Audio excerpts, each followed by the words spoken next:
আসসালামু আলাইকুম। আশা করছি সবাই ভালো আছেন। একটু লেট হয়ে গেল ক্লাসে জয়েন করতে। আমি আপনাদের রিকোয়েস্ট করব, আপনারা ক্লাসে যারা জয়েন করছেন প্লিজ আপনারা একটু ক্লাস আমি খুলে দিচ্ছি, ক্লাস লিঙ্কটা একটু গ্রুপে শেয়ার করে দেন। আমাদের যে হোয়াটসঅ্যাপ গ্রুপ আছে সেখানে আপনারা একটু ক্লাস লিঙ্কটা শেয়ার করে দেন। আপনারা যারা জয়েন হচ্ছেন, যারা এখন জয়েন তারা একটু ক্লাস লিঙ্কটা একটু শেয়ার করে দেন। আমাদের আজকের টপিক হচ্ছে ফভিজম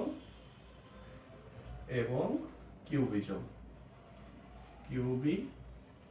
এই দুইটা টপিক নিয়ে আমরা আজকে আলোচনা করব, ঠিক আছে?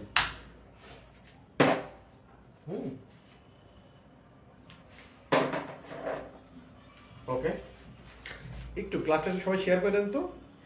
ক্লাসটা ক্লাসটা একটু শেয়ার করে দেন, ক্লাসটা। হ্যাঁ, আপনারা কি জয়েন করছেন? যদি জয়েন করে থাকেন তাহলে ক্লাসটা একটু শেয়ার করে দেন প্লিজ।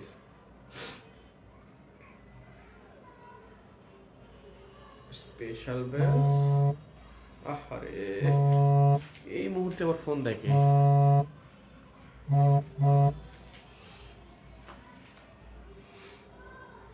হ্যাঁ, আমি দিয়ে দিচ্ছি, আমি অলরেডি পেয়ে গেছি, সো আমি দিতে পারবো। আরে গাধা নাকি, মেজাজ খারাপ হয়ে দেয় একবারে, ফোন কেটে দেওয়ার পর ফোন দেয়।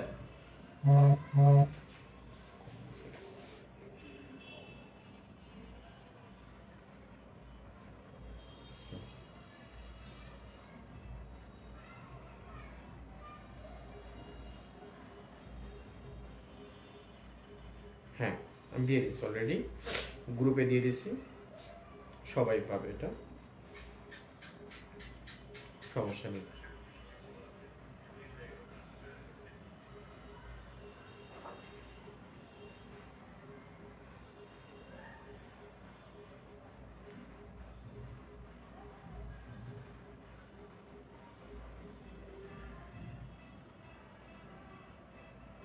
ও, কি ব্যাপার, এখানে আমি দিলাম যে, তাহলে আমারটা গেল না? কোন গ্রুপ এটা? হ্যাঁ, এখানে আমি দিলাম যে একবার, হ্যাঁ উৎপল দিল, বাট আমিও তো দিলাম। হ্যাঁ, ওখানে লিঙ্কে যান, লিঙ্কে গেলে সবাই ক্লাসে জয়েন করতে পারবেন। হ্যাঁ, আমি কি অন্য গ্রুপে দিলাম? শিট, আমি একটু অন্য গ্রুপে দিয়ে দিয়েছি, সরি। ইয়ে করে দিচ্ছি, ওটা অফ করে দিয়েছি, সবার ওখানে ঢোকার কোনো এক্সেস নাই। যাই হোক, উৎপল যেটা দিছে সেটাই, উৎপল যেটা দিছে সেটাই ইয়া। তারপর আমি দিয়ে দিচ্ছি, সার না দিলে কেন হবে, একই বিষয়। আপনারা সবাই জয়েন করুন, হ্যাঁ, ক্লাসে জয়েন করুন। হ্যাঁ উৎপল, আপনাকে অসংখ্য ধন্যবাদ। কি বলছে, আমি আপনার উপদেশে সিদ্ধান্ত নিয়েছি। আচ্ছা আচ্ছা, কাকে কোন উপদেশ দিচ্ছি, কখন কে কোন উপদেশ মানতেছে, তা কি ইয়ত্তা আছে? হ্যাঁ, আমি উৎপলে দেওয়া লিঙ্কে জয়েন করলাম, এই তো চলে আসছে। হ্যাঁ, ওকে।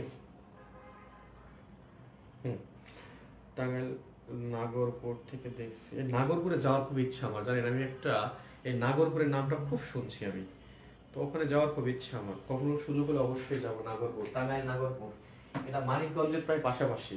হ্যাঁ, এই নাগরপুরটা। ওকে, আমরা ক্লাস শুরু করি, ঠিক আছে? যারা ক্লাসে অলরেডি জয়েন করে ফেলেছেন অলরেডি, আমি আবার নতুন করে জয়েন করবেন অনেকেই, কোনো সমস্যা নাই। আমরা আপাতত শুরু করি একটু। আজকে আমাদের পড়ার টপিক হচ্ছে ফভিজম এবং কিউবিজম। ফভিজমে ঢোকার আগে আমাদের একটু ইমপ্রেশনিজম এবং পোস্ট ইমপ্রেশনিজম ওখান থেকে একটু ঘুরে আসতে হবে। আমরা যদি ঘুরে আসতে না পারি তাহলে আমরা কানেক্ট করতে পারবো না, আর কানেক্ট করে পড়াশোনা করাটা খুব জরুরি। আপনি ইফেক্টিভ পড়াশোনা করার জন্য এটা খুব জরুরি, কিন্তু ইফেক্টিভ পড়াশোনা করার জন্য এটা সত্যি খুব জরুরি যে আপনাকে মানে এটা ওটার মধ্যে একটা কম্পারিজম তৈরি করতে হবে। আচ্ছা দেখুন, বিষয়টা হচ্ছে যে আমাদের ইমপ্রেশনিজম এবং পোস্ট ইমপ্রেশনিজম কি শিখছিলাম আমরা, যে আমরা কি দেখছি, তাই না? আমরা আসলে মানে কি বলে এটাকে, বহির জগৎ, যেটা বাইরের জগৎ আমরা কি দেখতেছি, এটাকেই মূলত আমরা একটা রঙের উপর গুরুত্ব দিয়ে, একটা ফর্মের উপর গুরুত্ব দিয়ে কি করলাম, চিত্রকর্মে সেটাকে কি করলাম, রূপ দিলাম। কথাগুলো বোঝার চেষ্টা করবেন। আমরা কি করলাম, আমরা প্রকৃতিকে দেখলাম, দেখে, প্রকৃতি বলতে কি, আমরা বহির্জগৎটাকে দেখলাম, দেখে আমরা ইমপ্রেশনিজমে কি করলাম, রঙের উপর গুরুত্ব দিয়ে ওই বিষয়কে আঁকলাম। আবার পোস্ট ইমপ্রেশনিজমে ইমপ্রেশন পোস্ট ইমপ্রেশনিজমে কি করলাম, আমরা ফর্মের উপর গুরুত্ব দিয়ে আমরা জিনিসটাকে কি করলাম, চিত্রাঙ্কন করলাম। ফবিজমে কি হয়, আসলে ফবিজমটা করে কি জানেন, ফবিজম আপনার এই বহির্জগৎটা না, বহির্জগৎ না, তারা অভ্যন্তরীণ জগৎটাকে, হ্যাঁ, মানে ভিতরের বিষয়বস্তুকে তারা কি করলো, মানে তারা মানে বিষয়বস্তুর কি বলতেছে, তারা আসলে বহির্জগৎ না, অন্তর্জগৎকে প্রাধান্য দিচ্ছে। আসলে অন্তর্জগৎটা কি, আমি একটা সাবজেক্ট দেখছি, সেই সাবজেক্টের অন্তর্জগৎ কি আছে, সাবজেক্টের কোনো অন্তর্জগৎ নাই। আসলে অন্তর্জগৎ হচ্ছে কার, শিল্পীর। এখন আমি সাবজেক্ট দেখছি, দেখার পরে সাবজেক্ট যেমন আছে ঠিক তেমন আমি চিত্র অঙ্কন করতেছি, একটা রঙের উপর গুরুত্ব দিয়ে, একটা ফর্মের উপর গুরুত্ব দিয়ে। এখানে সে কি করা হচ্ছে, আমি যেটা দেখছি ঠিক আছে, দেখছি আমি, দেখার পরে ওই, আরে আসলে কি জানেন, মানুষের কমন সেন্স কম থাকলে যা হয়, হ্যাঁ, মানে এই যে মানে আউট অফ কন্ট্রোল কখন যায় মেজাজ জানেন, যে এরকম সময় 3বার ফোন, 2বার ফোন কাটলাম, কিন্তু না 3বার কাটলাম তার ফোন, বুঝতে পারতেছেন, আবার ফোন করতেছে আমাকে। আর কমন সেন্স নাই যে গ্রুপে আমি আপনাকে নোটিশ করে দিচ্ছি আমি ক্লাসে আসবো, আমি তো বলছি ক্লাসে আমি আমি আমি ক্লাসে যাবো, তাই না, তারপরে এই ধরনের বারবার ফোন দেওয়ার মানে মানে বুঝতে পারতেছেন। আর প্রবলেম কেন যেন মানে এই সময় এসে প্রবলেমগুলো হয়, আগে থেকে প্রবলেমগুলো সলভ করা যায় না। আমি তো আপনার ক্লাসে আসতে 5 মিনিট লেট হয়ে যায়, একজন আমাকে ফোন করছে, তার সাথে কথা বলতে গিয়ে আমার একটু লেট হয়ে গেল ক্লাসটা। তাছাড়া আমি সব কিছু রেডি করছি, কিন্তু উনি ফোনটা, আমি বলতে পারতেছিলাম যে ঠিক আছে ফোনটা রাখি, আমার ক্লাস আছে। উনি একের পর এক উনি মানে কোশ্চেন, ওনার বিভিন্ন বিষয় জিজ্ঞাসা করতেছিলেন। তো একজনকে হুট করে তো মুখে না বলা যায়। আমার স্টুডেন্টকে বলতাম যে আপনি তো আমার স্টুডেন্ট, আমি আমার স্টুডেন্ট ডিরেক্টলি বলতাম যে আপনার সাথে আমি ক্লাস শেষে কথা বলতেছি, আপনি আমি এখন ক্লাসে ঢুকবো। কিন্তু উনি যেহেতু মানে অপরিচিত, তখন তো আসলে ওনাকে মুখে ধপ করে ফোন রেখে দেওয়ার জন্য বলা যায় না। তো যাই হোক, আমি শেষ পর্যন্ত বললাম যে আপনার কিছু জিজ্ঞাসা না করা থাকলে আমি ক্লাসে ঢুকতাম, আমি ক্লাসে যাবো, তো ক্লাসে ঢুকবো। তো পরে বুঝতে পারছি ঠিক আছে, আর কোনো কিছু জিজ্ঞাসা আমি থাকলে আমাকে আপনি মেসেজ করেন, পরে আমি রিপ্লাই করে দেবো। তাহলে আমার স্টুডেন্ট, তাই না, তাহলে ওদের কি প্রবলেম আছে এগুলো আমাকে আগে বললেই হয়। যাই হোক, আমি এখন এদিকে মনোযোগ দিচ্ছি না। এখন বিষয়টা হচ্ছে যে এই দেখেন আমি খেয়ে হারাই ফেলছি, বুঝছেন, সত্যি এই জন্য ক্লাসের মাঝখানে কিছু একটা হলে আমি এখন ইদানিং কথা বলতে গেলে কথা খেয়ে হারাই ফেলে আমি। হ্যাঁ, সাবজেক্টের কি হচ্ছে, সাবজেক্টে আমি দেখছি, দেখার পরে ওখানে কি রং আছে, কি ফর্ম আছে, এটা আমার কাছে গুরুত্বপূর্ণ না। আমি আবারও বলতেছি, তাহলে ওই সাবজেক্টের মাঝখানে কি রং আছে, কি ফর্ম আছে, এটা আমার কাছে গুরুত্বপূর্ণ না। আমার কাছে গুরুত্বপূর্ণ কি, আমার মন আমাকে কি বলতেছে, আমার মন ওখানে কি চাচ্ছে, আমার মন এখানে, মানে বিষয়টা হচ্ছে যে তুমি আমাকে বলবা যে এই গাছ হচ্ছে সবুজ, তোমাকে সবুজই আঁকতে হবে, আমি তোমার এই নিয়ম মানবো না। আমি কি মানবো, আমার মন বলতেছে যে, আমার মন বলছে যে এই গাছটা আমি নীল দেখতেছি, আমার নীল মনে হচ্ছে গাছের কোন একটা, আমার ভিতরে যখন অনুভূতি, সেই অনুভূতি মনে হচ্ছে যে গাছ এখন নীল হবে, আমার নীলই হবে গাছ। তুমি যেটা বেঁধে দিবা সেই নিয়ম মানতে বাধ্য না। তুমি যে নিয়মটা আমাকে বেঁধে দিচ্ছ, একাডেমিক রীতি বা পূর্ববর্তী যে রীতি, আমি ওটা মানতে বাধ্য না। আমার মনে হচ্ছে নীল, আমি নীল। মানে কি, এখানে এই যে বললো না যে বহির্জগৎকে বাদ দিয়ে মানে অন্তর্জগৎ বা ভেতরের বিষয়বস্তুকে নিয়ে শিল্প আকার যে আন্দোলন, সেটাই হচ্ছে ফভিজম। এটা হচ্ছে যে কি, মানে অন্তর্নিহিত বিষয়বস্তু, কোনটা, সাবজেক্টের না, কিন্তু সাবজেক্ট দেখার পরে শিল্পীর যে অন্তর্নিহিত যে আবেগ অনুভূতির প্রকাশ, সেটাই হচ্ছে এই ফভিজম। কথা বুঝা গেছে? আসলে ফভিজমটা আসলে কেমন ছিল, ফভিজম আন্দোলনটা আসলে এখানে রং কি হচ্ছে নাথিং, ফ্যাক্ট হচ্ছে যে আপনার রংটা ব্যবহার করা হয়েছে খুব বিকৃত ভাবে এবং ন্যাচারালিস্টিক ভাবে, মানে মানে এটা কি বলে এটাকে, মানে ন্যাচারালিস্টিক যেটা আছে, মানে যেটা দেখছি সেটাই না। খুব বিকৃতভাবে এখানে এই রংকে কি করা হয়েছে, ব্যবহার করা হয়েছে। এখানে রং ব্যবহার করা হয়েছে কি করে জানেন, মানে এখানে মানে বেহিসাবি এবং স্বেচ্ছাচারী রং ব্যবহার করা হয়েছে। মানে বুঝতে পারেন না, বেহিসাবি স্বেচ্ছাচারী মানে কি, তার মধ্যে কোনো নিয়ম শৃঙ্খলার মধ্যে সে নাই, তাকে কোনো নিয়ম শৃঙ্খলার মধ্যে কি আবদ্ধ করা যাচ্ছে না বা যায় না। এই জায়গাটা হচ্ছে ফ্রবিজম, এই জায়গাটা হচ্ছে ফবিজম। তার মানে কি, তার রঙের ব্যবহারের ক্ষেত্রে অনিয়ন্ত্রিত ছিল, বিক্ষিপ্ততা ছিল, তার মধ্যে কি ছিল, বিকৃত ভাব ছিল। মানে আপনি রং ব্যবহার করার ক্ষেত্রে যে একটা নিয়ম আছে, সেই নিয়মকে আপনি তোয়াক্কা করলেনই না। এই জন্যে আসলে এই ধরনের উল্টাপাল্টা রং ব্যবহার, উল্টাপাল্টা কাজের যে ধরন, এগুলো কখন ছিল, সেই যে আদিম যুগে, সেই আদিম যুগে ছিল এরকম। তখন রঙের কোনো গ্রেডেশন ছিল না, রং ব্যবহার করতে কি করি, কোন রং কোথায় ব্যবহার করতে, এরকম কোনো কিছু ছিল না। তারা নিজের ইচ্ছে মতো যেটা করছে সেটাই তারা হয়েছে। তো এই জন্যে আপনার ওখানে ওই যে আপনার এলিফ হবে নামের একজন মানে সমালোচক ছিলেন, তিনি বলতে এটা হচ্ছে তরুণ আদিম। ঠিক আছে, এই তরুণ আদিম নামটা দিয়েছিলেন হলো এলেফ হবে। হ্যাঁ, এই এলেফ হবে নামের যে লোকটা আছে, উনি এর নাম দিয়েছিলেন হলো তরুণ আদিম। এই কাজ দেখে এর নাম দিয়েছিলেন হলো তরুণ আদিম। তার মানে কি, যেহেতু এটা বর্তমান সময় হচ্ছে, কিন্তু বর্তমান সময় হলো দেখতে কেমন, আদিমদের মতো বিক্ষিপ্ত। হ্যাঁ, মানে কোনো নিয়ম নীতি নাই, মানে যাচ্ছে তাই। হ্যাঁ, মানে এখানে আপনারা বলতে পারেন এটা বিকৃত ভাবে যেটা উপস্থাপন করা বলে সেই জিনিসটাকে, এই জন্য বলছে তরুণ আদিম। ঠিক আছে, এলেফ হবে বলতেছে এই কথাটা। তো একটা জিনিস কি জানেন, এই শিল্প আন্দোলনটা আসলে কি ছিল, আসলে ফবিজম। ফবিজম আসলে কোনো সুসংহত কোনো শিল্প আন্দোলনই ছিল না। এটা ছিল আসলে শিল্পীদের একটা মুক্তির একটা কি মানে কি বলেন, একটা প্রক্রিয়া মাত্র। মানে এই যে যে আপনার মানে শিল্পী যে মানসিক যে মুক্তি, এই মুক্তির একটা ঘোষণা ছিল, যার মধ্য দিয়ে তারা যে আসলে যে এই যে কি বলে এটারে মানে আরে শিল্প সম্বন্ধে তাদের যে ভিতরের যে অনুভূতি, ভিতরের যে অভিব্যক্তি বা তাদের ব্যক্তিগত যে মতামত, সেটা তারা প্রকাশ করছে। এখন প্রকাশ করতে আপনার ভিতরের যে ব্যক্তিগত মতামত, সেটা প্রকাশ করতে গিয়ে আপনি কি করছেন, কোনো নিয়ম নীতি তোয়াক্কা না করে আপনার মতো করে আপনি বিকৃতভাবে আপনি স্বেচ্ছাচারিতার মাধ্যমে আপনি কি করছেন, প্রকাশ করছেন। আর স্বেচ্ছাচারিতা কি কিসের উপর ভিত্তি করেছিল, রঙের উপর ভিত্তি করেছিল। আপনি স্বেচ্ছাচারী ফর্ম দেননি, কিন্তু আপনি স্বেচ্ছাচারী কি ব্যবহার করছেন, রং ব্যবহার করছেন। দেখেন, রং কিন্তু আপনার ইমপ্রেশনিস্টরাও ব্যবহার করছে, তাই না? রং কিন্তু ইমপ্রেশনিস্টরাও ব্যবহার করছে, কিন্তু সেই রং কি ছিল, তারা যেটা দেখছে ঠিক সেটাই তারা কি করছে, আঁকছে, তাই না? এই যে তারপর কি দেখছে, হঠাৎ করে যে আলো আসে পড়তেছে, আলোর তারতম্যের ফলে যে হঠাৎ যে রঙের পরিবর্তন ঘটতেছে, তারা ওই জিনিসটাকে আঁকছে, যেটা দেখছে ঠিক সেটাই। এরাও কিন্তু রং দিয়ে প্রকাশ করছে, কিন্তু যেটা দেখছে সেটা না, দেখার পরে তার মনে যেটা চাইছে সেটা করছে সে।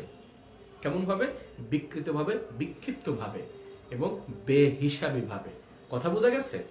হ্যাঁ, আশা করি আপনারা ফবিজমের মূল যে আপনার মেসেজ, এই মূল মেসেজটা আপনাদেরকে ধারণ করতে হবে। ফবিজম আসলে কি, আর এই মূল মেসেজটা আপনাদেরকে ধারণ করতে হবে কিন্তু। ঠিক আছে, আচ্ছা, বিষয়টা হচ্ছে যে আপনার এই ফবিজম শিল্প আন্দোলনটা মূলত শুরু হয় হচ্ছে মানে আপনার 1904 সালের দিকে কয়েকজন শিল্পী একত্রিত হওয়ার পরে তারা এই যে যেই বৈশিষ্ট্যগুলো বললাম, তারা এই বৈশিষ্ট্য তারা শিল্প চর্চা শুরু করে। আচ্ছা, শিল্প চর্চা শুরু করার পরে তারা যত শিল্প চর্চা বলতে শিল্পকর্ম তৈরি করা হয়ে গেছে, তখন তারা একটা এক্সিবিশনের আয়োজন করে। তারপর তারা এক্সিবিশনের একটা আয়োজন করলে সলো দি অটম নামে একটা এক্সিবিশন করে। এই যে সলো দি অটম, এটা এই সলো দি অটম, এই সলো দি অটম নামের একটা কি করে, তারা এক্সিবিশনের আয়োজন করে। সেই এক্সিবিশনে তারা তাদের যে এই যে বিক্ষিপ্ত, বিকৃত, বেহিসাবি, তারপরে আপনার এখানে কি বলে মানে যাই হোক, এই যে এই ধরনের যে যাচ্ছে তাই করে রংকে ব্যবহার করে যে শিল্প কর্মগুলো তৈরি করলো, আসলে সেই সময়ে যেভাবে শিল্প তৈরি হচ্ছিল, এটা ছিল সম্পূর্ণ তার বিপরীত। বলতে পারেন এমন একটা যে ওই সময় শিল্পকে মনে করেন যে মানে মানে একটা গলা ধাক্কা দেওয়ার মতো একটা ব্যবস্থা। যাই হোক, তো এই এক্সিবিশনে তারা কি করলো, চারিদিকে তাদের এই যে এই ছবিগুলা, যে ছবিগুলো তখন সমাজে একদম তুচ্ছ তাচ্ছিল্য, মানে সমাজে এগুলো চলে না, মানে মনে হচ্ছিল যে আদিম যুগের কোনো বন্য যুগের কোনো মানুষ এটা আঁকছে, ঠিক আছে, মানে মানে বন্য বর্বর যুগের কেউ এগুলা আঁকছে। তো ওই জিনিসগুলো কি করলো, তারা সাজালো ছবিগুলা এবং মাঝখানে দোনাতেলোর একটা ভাস্কর্য রাখলো। তো বিখ্যাত শিল্প সমালোচক লুই ভক্সেল তিনি এই ছবিটা দেখে বললেন যে আসলে মনে হচ্ছিল যে মানে বন্য বন্য পশুদের মাঝখানে মধ্যে দোনাতেলোকে রাখা হয়েছে, ঠিক আছে। উনি এমনও মনে হচ্ছিল যে দোনাতেলোর ছবিটা মনে হচ্ছিল যে বাদরের গলায় মুক্তার মালার মতো, ঠিক আছে, মানে চারিদিকে বাদর, এই বাদরের মানে চারিদিকে ছবিটা হচ্ছে বাদর, আর এই দোনাতেলোর যে ভাস্কর্য এটা হচ্ছে মুক্তার মালা। উনি এরকম মন্তব্য করেছিলেন যে মনে হচ্ছে যে বাদরের গলায় মুক্তার মালা, এরকম একটা বিষয়টা বলতেছিলেন উনি। তো ওই কথা বলতে গিয়েই তিনি আসলে বলেন যে মনে হচ্ছিল যে বন্য মানে পশু বা বন্য একটা মানে যেটা বোঝায় আর কি, মানে খারাপ অর্থে বিকৃত অর্থে, তার মধ্যে মনে হচ্ছে দোনাতেলোকে রাখা হয়েছে। তো এই যে তিনি কথাটা বললেন বন্য পশুকে বা বন্যের পশুর মতো যে বিষয়টা, মূলত এই কথাটাই সেই সময় ফরাসি ভাষায় তিনি বলেছিলেন হলো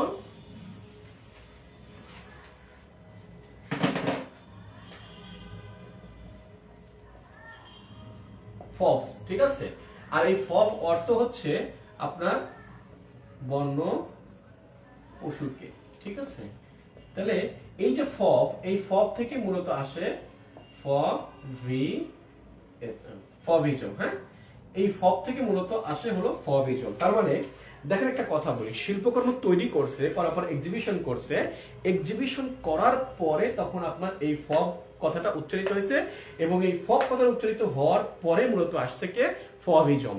তাহলে আপনারা একটা জিনিস মনে রাখেন যে এই যে ব্যঙ্গাত্মক অর্থে বা গালি অর্থে কিন্তু ফবটাকে ব্যবহার করা হয়েছিল এবং ওটাকে তারা কি করছে, ধারণ করছে, ওটাকে তারা গ্রহণ করছে। যাই হোক, এই যে ফভিজম যে শিল্প আন্দোলনটা হলো বা ফভিজম যে শুরু হলো, এই শুরুর পেছনে সবচেয়ে বড় ভূমিকা রাখে হচ্ছে আপনার হেনরি মাতিস। এখন হেনরি মাতিস, আমি হেনরি মাতিসের দিকে যাচ্ছি, আসলে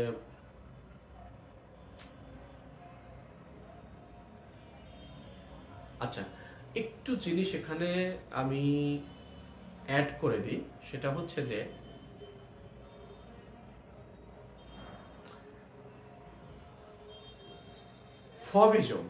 ফভিজম শিল্প আন্দোলনটা আপনার হয় কিন্তু শিল্পীদের যে অন্তরের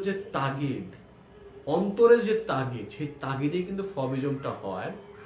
এখানে কোনো তত্ত্ব, কোনো বৈজ্ঞানিক সূত্র, এখানে কোনো নিয়ম, কোনো শৃঙ্খলা কিন্তু কাজ করেনি। এটা একটু বোঝার চেষ্টা করেন। তার মানে কি, আমি একটা সাবজেক্ট দেখছি, দেখার পরে আমার মনের মধ্যে যা হয়েছে আমি সেটাই করছি, মানে বিষয়টা এমন না যে ওটা করতে গিয়ে আমি কোনো নিয়ম ফলো করছি, কোনো তত্ত্ব ফলো করছি, কোনো বৈজ্ঞানিক থিওরি ফলো করছি, আমি কোনো কিছু করিনি। আমি কি করছি, আমার মনকে আমি যেটা, আমার মন আমাকে যেটা বলছে, আমার মানসিক অবস্থা যেটা আমাকে বলছে আমি সেটাই করছি। এখানে কোনো আমি নিয়ম কানুনের তোয়াক্কা করিনি। আশা করি বুঝতে পারছেন। আচ্ছা, কি অবস্থা আপনাদের, কমেন্ট করতেছেন নাকি? স্যার বাগের স্যার সার্কুলার কবে, আরে আল্লাহ রে, ক্লাস কোন না নাগরপুর মানিকগঞ্জের কাছাকাছি আইসেন একদিন মানিকগঞ্জ।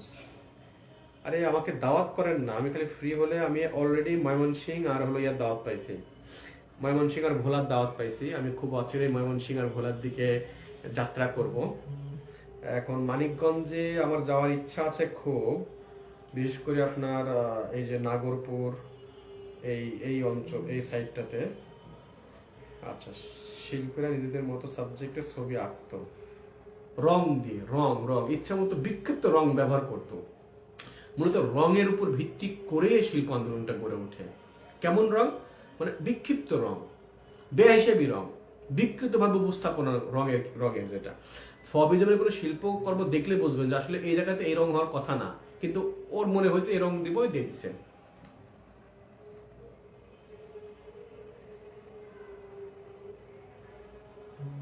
বললাম তো ফবিজম শুরু ছিল কবে, 4 সালের দিকে কাজ শুরু করে, মূলত 5 সালে এটা শুরু হয় এবং 8 সাল মানে মাত্র 2-3 বছরে এই আন্দোলনটা মোটামুটি শেষ হয়ে যায়। 4 সালে দিকে কাজ শুরু করে, কিন্তু আনুষ্ঠানিক যাত্রা শুরু করে তো 5 সালে, তাই না? আনুষ্ঠানিক যাত্রা শুরু করে 5 সালে, আর হলো আপনার এখানে বলা হচ্ছে যে 8 সালের দিকে এটা শেষ হয়ে যায়।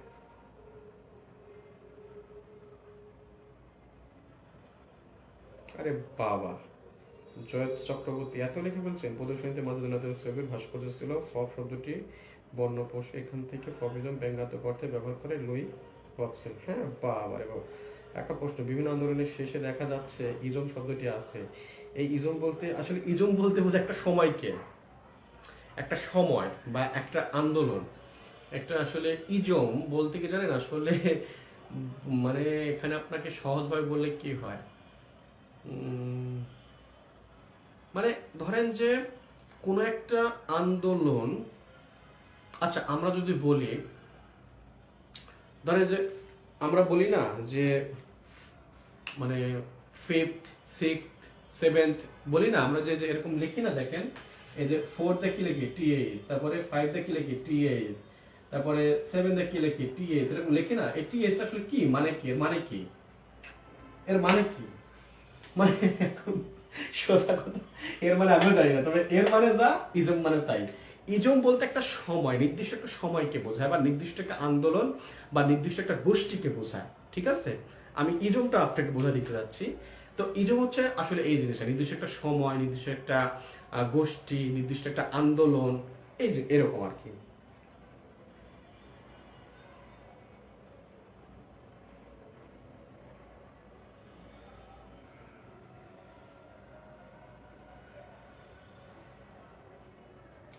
বরিশালের ভাসমান পেয়ারা বাগান দেখতে যাবো, দাওয়াত দিন।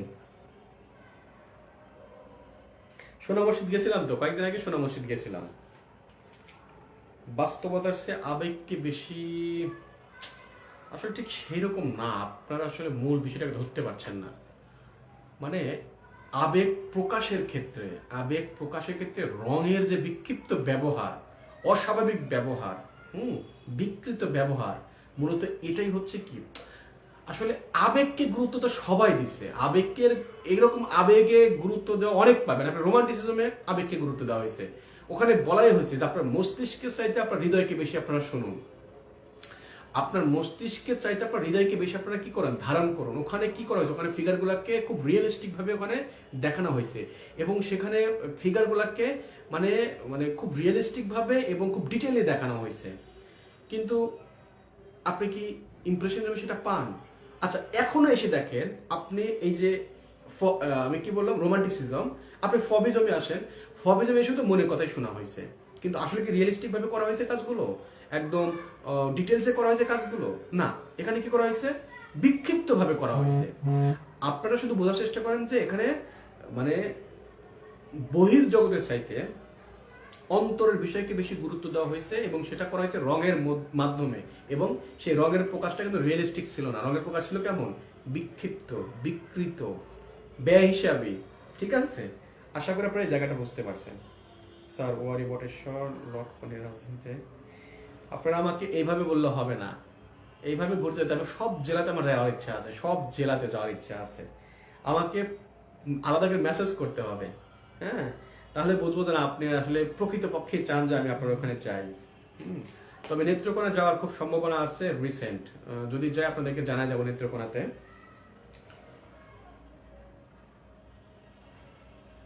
হ্যাঁ, আন্দোলনে নেতা ছাড়া আন্দোলন হয় নাকি, পাগল, নেতা ছাড়া কোন আন্দোলন হয়? এই আন্দোলনে মূল ভূমিকা পালন করেন যিনি, তিনি হচ্ছেন হেনরি মাতিস।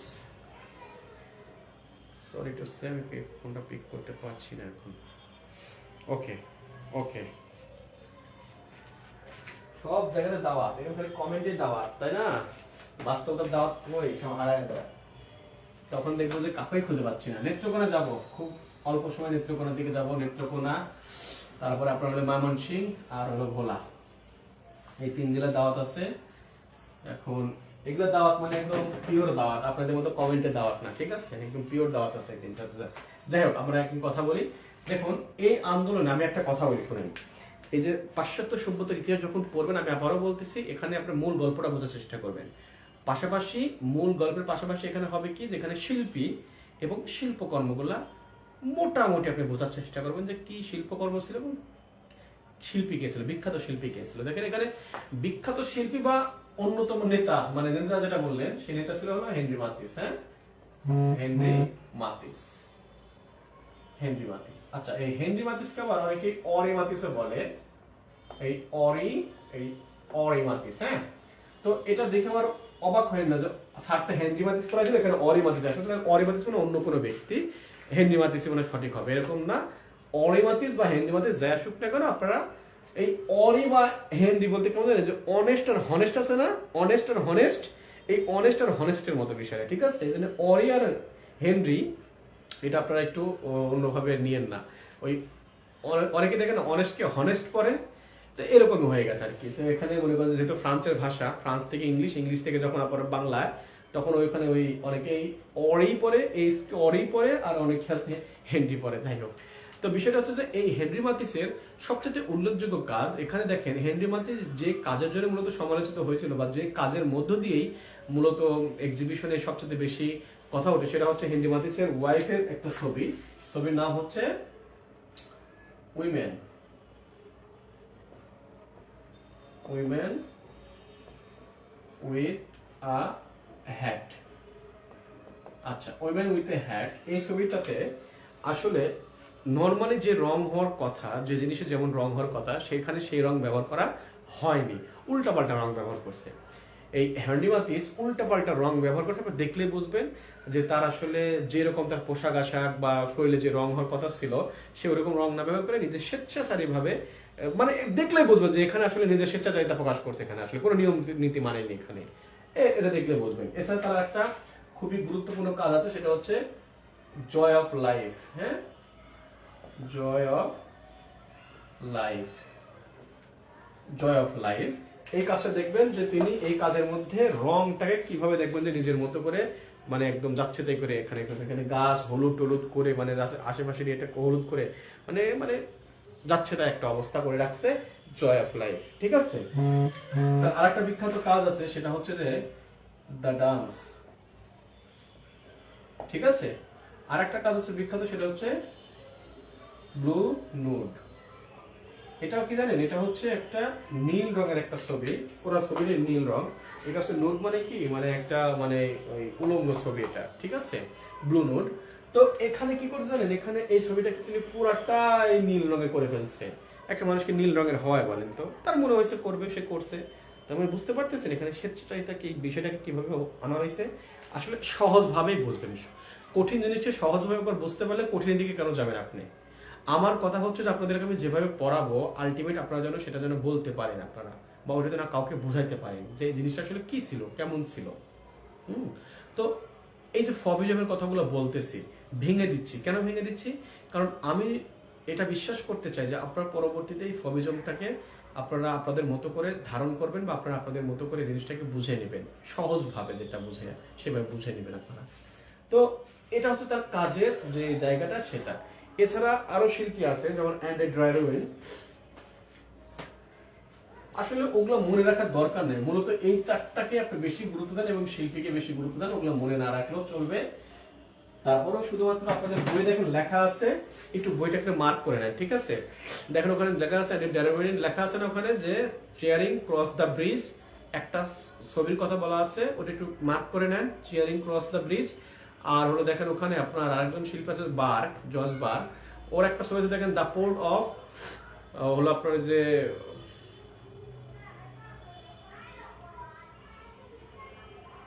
কি জন্য দ্য পোর্ট অফ সিয়েতানা কি যেন একটা লেখা আছে, দেখেন আমি নামটা ভুলে গেলাম। একটা আর কি ওই যে পোর্টের ছবি, পোর্টের ছবি বলতে একটা বন্দরের ছবি। হ্যাঁ, ওখানে বন্দরের ছবিতে দেখলে দেখবেন আপনি ওখানে নৌকা, পানি, মানে যাচ্ছে তাই কালার ওখানে করে রাখছে, মানে ফাজলামো মনে হবে একটা, ঠিক আছে? মূলত আমরা চাইনিজ কাজগুলো এরকম দেখতাম, চাইনিজদের কাজগুলো, জাপানিজদের কাজগুলো এরকম বিভিন্ন রকমের উল্টাপাল্টা রং ব্যবহার করতে দেখতাম আমরা।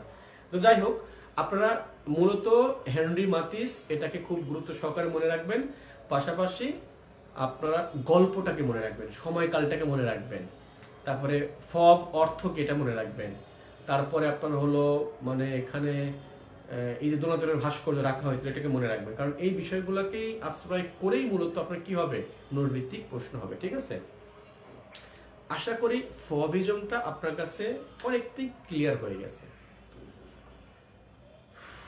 এবার আসি কিউবিজমে। ঠিক আছে,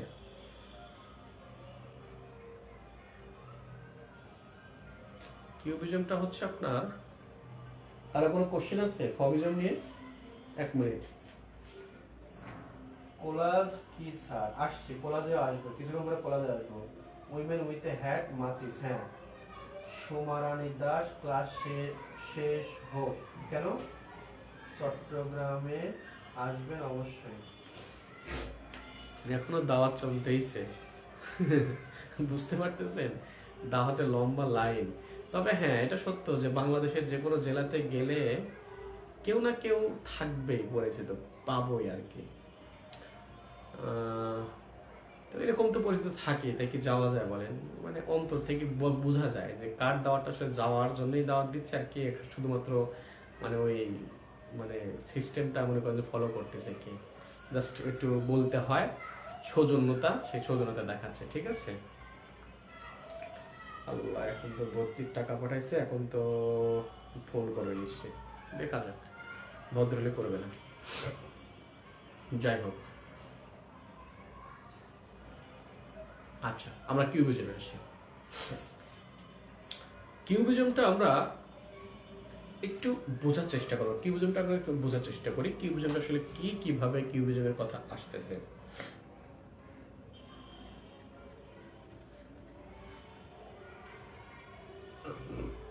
দেখেন, ফবিজমের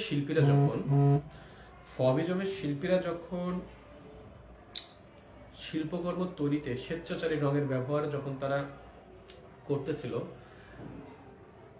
পাশাপাশি সময়ে বা এই আন্দোলনটা প্রায় যখন স্থিমিত হচ্ছে, ঠিক সেই সময়ে কিছু শিল্পী তারা একটি মাত্র দৃষ্টিকোণ থেকে না দেখে বিষয়বস্তুকে বিভিন্ন দৃষ্টিকোণ থেকে দেখার চেষ্টা করতেছে এবং চেষ্টা করে সেটাকে তারা শিল্পে রূপ দেওয়ার চেষ্টা করতেছে। বিষয় আপনাকে আমি বলি, ধরুন আপনারা দেখছেন যে সামনে একটা সাবজেক্ট দেওয়া হয় চারুকলায়, সামনে একটা সাবজেক্ট দেওয়ার পরে সাবজেক্টটা এক জায়গায় বসে সাবজেক্টটা দেখে দেখে সে ছবি আঁকে। এখন এখানে বলা হচ্ছে কি জানেন, যে না, আমি এক জায়গায় বসে দেখবো না, আমি বহু দৃষ্টিকোণ থেকে এটাকে পর্যবেক্ষণ করব। তাহলে ধরেন আমি এখানে ধরেন যে একটা সাবজেক্ট আমি এখানে দিয়ে দিলাম, সাপোজ এখানে একটা সাবজেক্ট আমি দিয়ে দিছি, ঠিক আছে। এখন এখান থেকে যে দেখবে, এখান থেকে যে দেখবে, এখান থেকে সবাই কিন্তু একই রকম দেখবে না, ঠিক আছে। তাহলে এই প্রত্যেকে কিন্তু আলাদা আলাদা দেখবে। তাদের কথা হচ্ছে কি জানেন, আমি একটা দৃষ্টিকোণ থেকে, নির্দিষ্ট একটা দৃষ্টিকোণ থেকে না দেখে আমি বহু দৃষ্টিকোণ থেকে সাবজেক্টটাকে দেখব। দেখার পরে আমি এখান থেকে ধরেন এরকম দেখছি, আবার এখান থেকে ধরেন যে আমি এরকম দেখছি, এখানে ধরেন যে আমি এরকম দেখছি। আমি যে এই যে বহু দৃষ্টিকোণ থেকে দেখতেছি, এই বহু দৃষ্টিকোণ থেকে দেখার যে সামগ্রিকতা, এই সবগুলাকে আমি এক জায়গায় নিয়ে এসে আমি প্রকাশ করব। আসলে একটা জিনিস দেখেন, যখন আমি এই সবগুলা দৃষ্টিকোণটাকে এক জায়গায় একত্রিত করে যখন আমি ওই জিনিসটাকে প্রকাশ করতে চাইবো, তখন কিন্তু স্বাভাবিকভাবে ওই জিনিসটা কিন্তু স্বাভাবিক থাকবে না। ওইটা কি হয়ে যাবে, বিভিন্ন ফর্মে ওটা কি হয়ে যাবে, বিভিন্ন ফর্ম, বিভিন্ন রকমের ক্ষেত্র সেখানে কিন্তু আসবে। আলটিমেট হবে যেটা, সেটা হচ্ছে যে মনে হবে যে এই যে জিনিসটাই সবগুলো যখন এক জায়গায় করে প্রকাশ করব, তখন আমার মনে হবে যে এই জিনিসটা ঠিক এটা না, এটা কিন্তু ঠিক কি করে না, এটা এই জিনিসটা একে রিপ্রেজেন্ট করে না। তবে এটাও সত্য যে আমি যদি এই সামগ্রিক বিষয়টাকে যদি এক জায়গায় করি, এই সামগ্রিক বিষয়টা আসলে এই জিনিসটা কিন্তু আসলে এখান থেকে সৃষ্টি। তার মানে কি, এই সামগ্রিক বিষয়টা কিন্তু এই সত্য যে বস্তু এর কিন্তু কাছাকাছি জিনিস। এটা আপনি এটাকে অস্বীকারও করতে পারবেন না, কিন্তু আমরা বলতে পারবো ঠিক এটাই এটা। তার মানে কি, বিষয়টা হচ্ছে যে এবার একটু ঠান্ডা মাথায় ভাবেন জিনিসটা, যে কিউবিজমে সে কি করলো, শিল্পীরা বিষয়বস্তুকে নির্দিষ্ট কোনো দৃষ্টিকোণ থেকে না দেখে বহু দৃষ্টিকোণ থেকে তারা কি করলো, দেখা শুরু করলো। এবং এই যে বহু দৃষ্টিকোণ থেকে দেখার যে সামগ্রিকতা বা দেখার যে এই যে বিভিন্ন দৃষ্টিকোণ থেকে দেখে যে তার মধ্যে একটা রূপকল্প তৈরি হলো, এই রূপকল্পটাকে তিনি কি করতেছেন, তিনি তার শিল্পে কি করতেছেন, প্রকাশ করতেছেন। আরে যখন প্রকাশ করতেছে তখন কি হচ্ছে, স্বাভাবিকভাবে মনে হচ্ছে যে ওই যে সত্য যে বস্তু যাকে দেখে আমি আঁকলাম, মনে হচ্ছে যে এর সাথে কোনো মিল নাই। কিন্তু কিন্তু এই যে আমি যা আঁকলাম সেটা সামগ্রিক যে জায়গা, সেটা কিন্তু সত্য বস্তুর কাছে আমাকে নিয়ে যাচ্ছে। মনে হচ্ছে না এখান থেকে যখন আমি মানে মানে একটা নির্দিষ্ট জায়গার চিন্তা করতে মনে হচ্ছে না এখান থেকে হয়তো এটা আসছে। আশা করি বিষয়গুলোকে আপনারা এই যে আমি বুঝছেন এই জন্য এই যে ফবিজম কি বুঝেন, এই জিনিসগুলোকে বোঝাতে গেলে বুঝছেন এই নন্দন তত্ত্বের যে ভাষা এগুলো ব্যবহার করতে হয়। আসলে এগুলো ব্যবহার করতে গিয়ে মনে করেন যে মাথা টাথা গুলায় যায় বুঝতে পারছেন, মাথা টাথা গুলায় যায়। হ্যাঁ, তো আরেকটু সহজভাবে বলার চেষ্টা করি, আর একটু সহজভাবে বলার চেষ্টা করি, তাহলে আপনারা আরেকটু ভালো বুঝবেন আশা করছি। কি ব্যাপার, আমার তো মোটা দেখা যাচ্ছে না, আমি তো এত মোটা না। মোটা আমি? হ্যাঁ, আমি কি এত মোটা বলেন তো? এত মোটা দেখা যাচ্ছে কি আমাকে? ব্যায়াম করতে হবে, প্রচন্ড ব্যায়াম করতে হবে বুঝছেন। ব্যায়াম শুনে আমি যেদিন ভাবি সকালে উঠে ব্যায়াম করবো বুঝছেন, ওইদিকে সবার লেটে উঠি আমি বুঝছেন, ওই দিন আমার উঠতে ওই দিন আমার উঠতে আরো লেট হয় বুঝছেন। আচ্ছা, আবার মনে করেন যদি ভাবে আমি ডায়েট করবো, ঠিক আছে, ডায়েটের মধ্যে থাকবো, আজকে বেশি কিছু খাবো না, মানে কোথ থেকে কিভাবে যে সেদিন ভাজা পোড়া দাওয়াত টাওয়াত সব চলে আসে বুঝছেন, তখন তখন নাও করা যায় না। হ্যাঁ, যে আসলে বলবো যে না আজকে আমি ডায়েটে আছি, বলতেও লজ্জা লাগে বুঝছেন, যে ডায়েটে আছে এটা বলতেও লজ্জা লাগে। তখন তখন অগত্যা চোখ মুখ বন্ধ করে খাইতে হয়। তো আমরা খেয়ে তো বলছি আর কিসের ডায়েট টাইট, চলে যাচ্ছে এইভাবে। তবে শুরু করতে হবে বুঝছেন, শুরু করতে হবে, কোনো না কখনো শুরু করতে হবে। হ্যাঁ,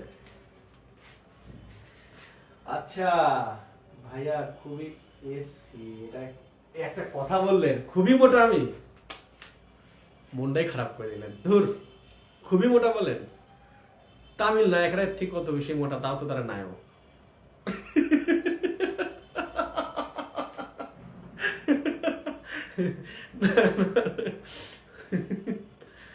আরে চিন্তা করেন একসময় বাংলাদেশ শাকিব খান কেমন মোটা ছিল, চিন্তা করেন বাংলাদেশের শাকিব খান, তারপরে ফেরদৌস, এরাও নায়ক ছিল বুঝছেন, কেমন মোটা চিন্তা করেন একবার।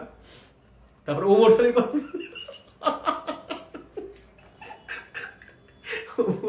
ওমর সানি এরা কেমন মোটা ছিল দেখছেন, এরা তো নায়ক থেকে একটু মোটা হলে তাই কি আর হয়ে গেল বলেন। আসলে আল্লাহর দান বুঝছেন, আল্লাহর দান, আল্লাহ দিলে কি আর করা। আপনাদের কমেন্ট গুলো পড়তে আমার খুব ইচ্ছা করছিল বুঝছেন, পর্দা নিয়ে আসি একটু। ভাইয়া খুবই মোটা, দারুণ লাগছে, জানি না তো স্যার, কি জানেন না, বিভিন্ন বস্তু টুকটাকে এবারে আল্লাহ, তো খুব সিরিয়াস, আমি হাসির কথা বলতেছি পড়া পাঠাইছে। ওরে বাবা, না স্যার এক্সারসাইজ করা কঠিন। হ্যাঁ, আসসালামু আলাইকুম স্যার। ওয়ালাইকুম আসসালাম। না স্যার মোটা না। হ্যাঁ এই তো, আমার মায়ের চোখে আমি কোনোদিন মোটা না বুঝছেন, আমার মা গেলে বলে, গ্রামের ভাষাতে বলে তো কাবু হয়ে গেছে কি জন্য। হ্যাঁ, ঠিক মতো খাওয়া দাওয়া না। স্যার আপনি দেখতে, এই প্রশংসা করলে আমার সেই লজ্জা লাগে বুঝছেন, লজ্জা লাগে, আর মনে হয় যে আমার শালার মিথ্যাটাকে সত্যটাকে ছাপা মিথ্যা বলে আমাকে খুশি করতে যাচ্ছে, তখন আমার খুব মন খারাপ হয় জানেন, যে আমি তো জানি, আমি তো আমার চিনি না, তো অসল মাল, আমি তো জানি না চলে না। তারপর এখন আপনারা প্রশংসা করেন, তখন মনে হয় আমাকে অপমান করতেছে বুঝছেন। সত্যি আমার প্রশংসা, বিশেষ করে চেহারা ডেকে প্রশংসা করলে মনে হয় তখন আমার খুব মনে হয় যে আমাকে অপমান করতেছে। ফেরদৌসের মতো মোটামুটি তো, হ্যাঁ মোটা আর মোটি আছি। না স্যার আপনি মোটা না, একটু স্বাস্থ্য। আচ্ছা না স্যার, হ্যাঁ সেটাই, একটু স্বাস্থ্যবান, হেলদি হেলদি। কিসের মোটা, মোটা বলে কোনো মানে, মোটা কারা যাদের ওজন মনে করেন যে 100 কেজির উপরে তারা মোটা, আমি কি 100 কেজির উপরে? যাই হোক, 100 100 100 100 100 কি টাচ করতে পারবো কোনোদিন? আমি প্রতিবারই বাসা থেকে আসার সময় প্রমিস করে আসি যে এরপর আসলে কিন্তু আমি একদম ডাইটেড করে আসবো। তো প্রথম দিকে খুব সিরিয়াসলি তারা নিচ্ছিল, মানে সত্যি করব। পরে যখন দেখছে যে প্রতিবারই বলি কিন্তু কাজ হয় না, এখন মানে বললেই মনে করেন শোনা দেয় কথা, ঠিক আছে, বলছি থাক।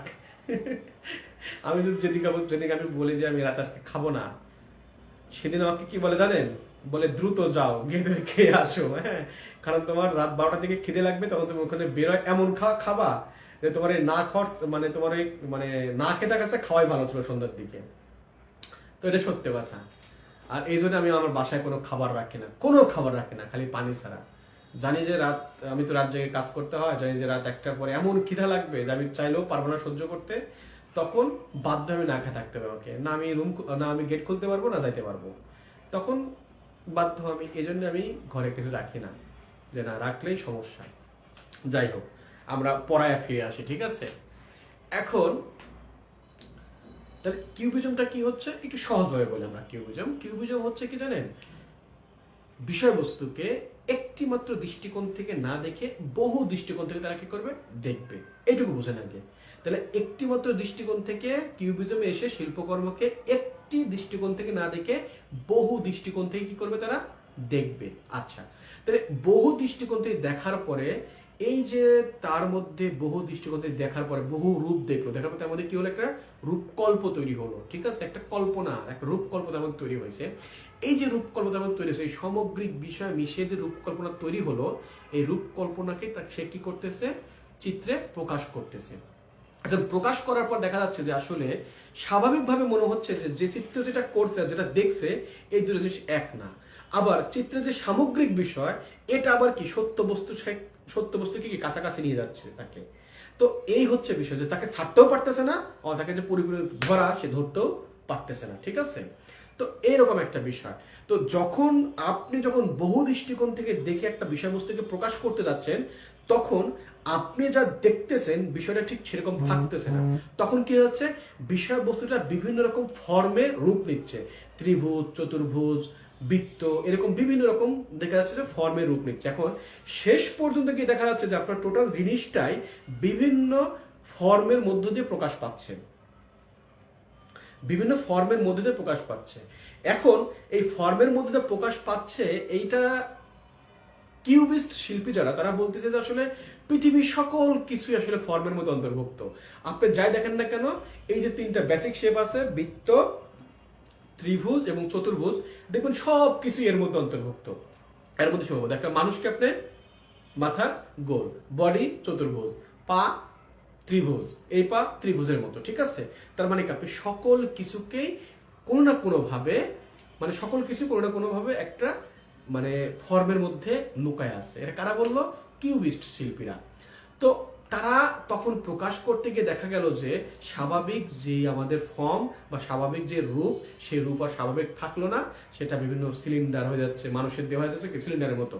তারপরে ধরেন যে আমার চোখ একটা ভালো আছে, তার একটা বড় হয়ে যাচ্ছে, ঠোঁট একটা এদিকে আছে, তার একটা বড় ঠোঁট হয়ে যাচ্ছে, বাঁকা ঠোঁট হয়ে যাচ্ছে। তো এইরকম মনে করেন যে বিভিন্ন রকমের মানে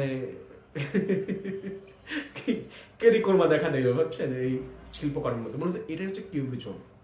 আচ্ছা, কিউবিজমটা আসলো কি করে, আসলে 1908 সালে, দেখেন 8 সালে আমার শেষ হয় কোনটা, ফবিজম শেষ হওয়ার পরে 1908 সালে মনে করেন যে ওই যে আপনার কান ওরাইলার একটা গ্যালারিতে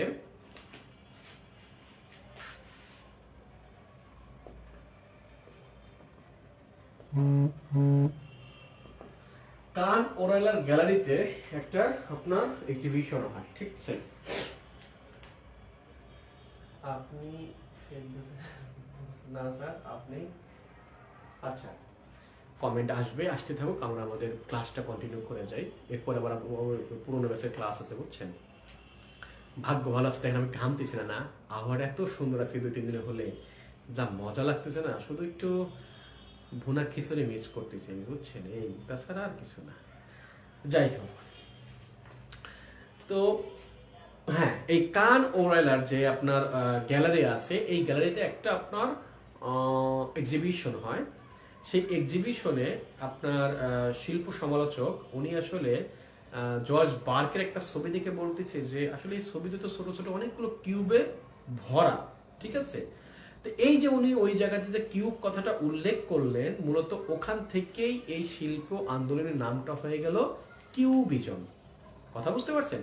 ওখান থেকে মূলত শিল্প আন্দোলনের নামটা হয়ে গেল কিউবিজম। এই শিল্প আন্দোলনটা মূলত শুরু হয় 1907 থেকে 1914 সাল পর্যন্ত, এটা মানে হয় স্থায়িত্ব পায়।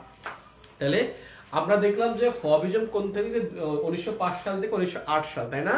আর এটা বলতে 7 সাল থেকে 14 সাল। হ্যাঁ, তো এই শিল্প আন্দোলনটা কি হয়, এই সময় পর্যন্ত কি হয়, স্থায়ী হয়। ওকে,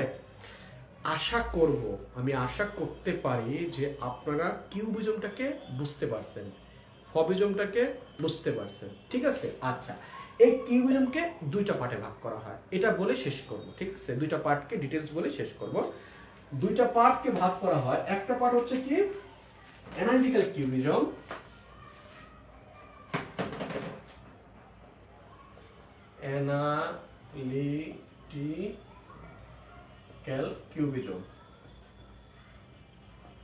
অ্যানালিটিক্যাল কিউবিজম, ঠিক আছে। তাহলে এই পর্বে যে শিল্পীরা আছেন, এই পর্বের শিল্পীরা বা এই পর্বে যারা ছিলেন, তারা কি করতেন, তাদের কাজ ছিল যে শিল্পকর্মকে বিভিন্ন ফর্মে, মানে বহু দৃষ্টিকোণ দিয়ে দেখা, বহু দৃষ্টিকোণ থেকে দেখে বিষয়বস্তুকে বিভিন্ন ফর্মে বিভক্ত করা। কথা বুঝতে পারতেছেন?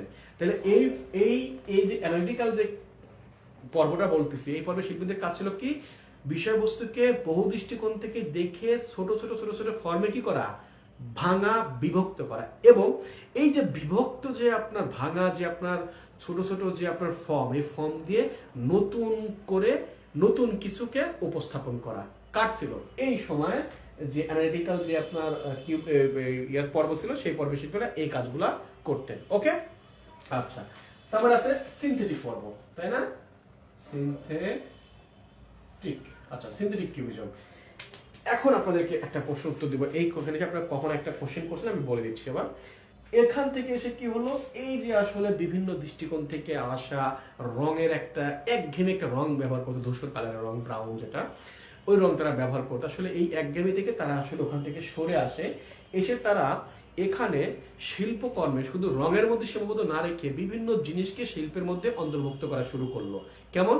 এখানে আপনার ম্যাগাজিন, পণ্যের মোড়ক, পত্রিকা, তারপরে কাঠ, পাইপ, প্লাস্টিক, বালি, এগুলা জিনিসগুলো কি করলো, চিত্রের অন্তর্ভুক্ত করলো, শুধু রঙের মধ্যে সে মধ্যে থাকলো চিত্রটা। তাহলে এই যে অন্যান্য জিনিসগুলো যে মধ্যে অন্তর্ভুক্ত করা হচ্ছে, আসলে এই জিনিসগুলোতে যখন চিত্রকর্ম তৈরি করা হচ্ছে, তখন সেগুলোকে বলা হচ্ছে কোলাজ চিত্র। আসলে চিত্রের মধ্যে দেখবেন যখন আপনার ম্যাগাজিন, পত্রিকা, বই, বিভিন্ন পণ্যের মোড়ক, বিভিন্ন পাইপ টাইপ, কাপড় টাপড় সবকিছু যখন সংযোগ দিয়ে আঠা দিয়ে আটকা যখন যেখানে আপনার কোনো পেন্টিং করা হবে, সেটাই মূলত কোলাজ। তো এখানে এসে কি হয়, এই কোলাজ চিত্রটা শুরু হয় এখানে এসে। হ্যাঁ, এখানে এসে কোলাজ শুরু হয়। এটা কে করে? বার করে। হ্যাঁ, এই জর্জ বার্গ যে উনি এই কোলাজটা শুরু করে, ঠিক আছে। তো এই যে আপনার অ্যানালিটিক্যাল আর সিনথেটিক যে পর্ব দুইটা, আশা করি বুঝতে পারছেন? আচ্ছা, এখানে শিল্পী কে ছিল? শিল্পী ছিল হলো পাবলো পিকাসো, জর্জ বার্গ আর জন গ্রিজ আর কি, জন গ্রিজ। তাহলে এখানে জন গ্রিজ ছিল একজন কিউবিস্ট শিল্পী। ওকে, আমরা এর মাঝখানে আমরা পড়বো কার নাম জানেন? পাবলো পিকাসোকে আমরা পড়বো। তবে এই সময় কিছু গুরুত্বপূর্ণ কিছু শিল্পকর্ম ছিল, আমরা সেই শিল্পকর্ম নিয়ে একটু কথা বলবো, কিন্তু আমরা ডিটেলসে বলবো না, শুধু নামগুলো বলবো আমরা, ঠিক আছে। আমরা ডিটেলসে কিছু বলবো না, শুধু নামগুলো বলে আমরা শেষ করবো আজকে, কারণ ডিটেলস আমরা পরবর্তী সময়কে অবশ্যই পড়বো। এটা দেখেন, 1 নাম্বার ছিল হচ্ছে আপনার ওল্ড গিটারিস্ট। হ্যাঁ,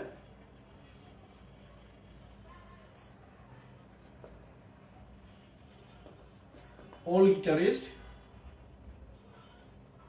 তারপরে ফ্রি মিউজিশিয়ান,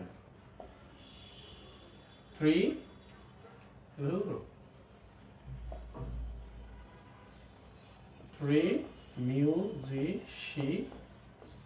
মিউজিশিয়ান। তারপরে ছিল হলো, এগুলা গুরুত্বপূর্ণ কিন্তু আবার বলতেছি, খুবই গুরুত্বপূর্ণ, এখানে লিখে দিচ্ছি কিন্তু এগুলা খুবই গুরুত্বপূর্ণ। ওল্ড গিটারিস্ট, থ্রি মিউজিশিয়ান, তারপরে হলো আপনার old guitarist, three musician, Guernica.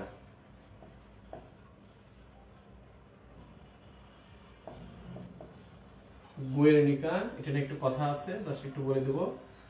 Guernica, তারপর আছে হলো আপনার আচ্ছা এটা হচ্ছে বাংলা লিখতে হবে,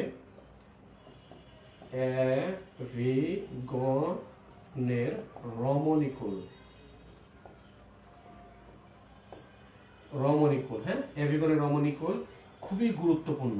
হ্যাঁ, লেস ডোমিসাইল অফ এভিগনন, এরকম লেখা আছে, ইংলিশে লেখা আছে লেস ডোমিসাইলস অফ এভিগনন, এরকম লেখা আছে। হ্যাঁ, এভিগননের রমণীকুল মানে মূলত এগুলো পতিতা, এই যে এভিগননের রমণীকুল একটা পতিতার ছবি আঁকছিল ওখানে, ঠিক আছে।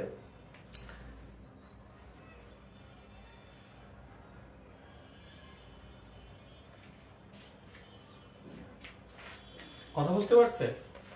এগুলা মনে থাকবে? আচ্ছা,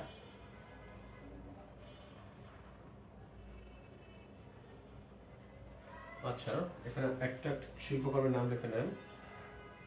এটা হচ্ছে যে আপনার the table, the table bark লেখা, বার্ক এটা করে দ্য টেবিল, এটুকু হলে চলবে, দরকার নেই আর।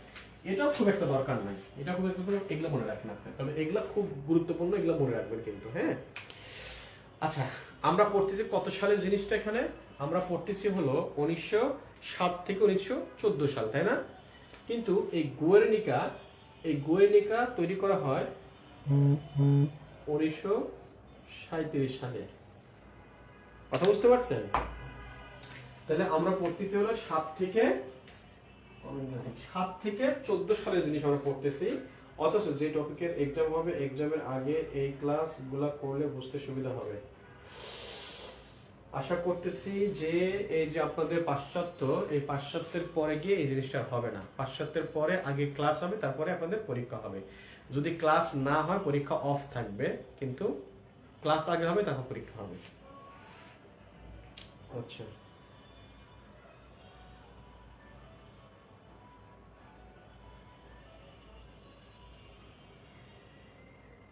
পপার্ট আসছে সামনে, পপার্টের ক্লাস আসবে, তখন বুঝবেন যে পপার্টটা আসলে কি। নিত্য প্রয়োজনীয় জিনিস দিয়ে যে শিল্প, সেটা আসলে পপার্ট না। আসলে নিত্য প্রয়োজনীয় জিনিসের অন্তর্ভুক্ত করা ছিল পপার্ট। এই যে একটা জিনিস বলছেন, ছোট্ট একটা কথা, এই কথার মধ্যে তারতম্য, এটাই হচ্ছে মূলত বোঝার বিষয়। আসলে শিল্পটাকে অনেক উঁচু লেভেলের, যে মানুষের মধ্যে শিল্পটাকে যে বিরাজমান ছিল, সেখান থেকে টেনে নিচে নামানো স্বাভাবিক মধ্যবিত্ত বা মানে যে কোনো মানুষের হাতের নাগালে পৌঁছানোটা ছিল পপার্ট। এটা পড়াবো, সমস্যা নেই।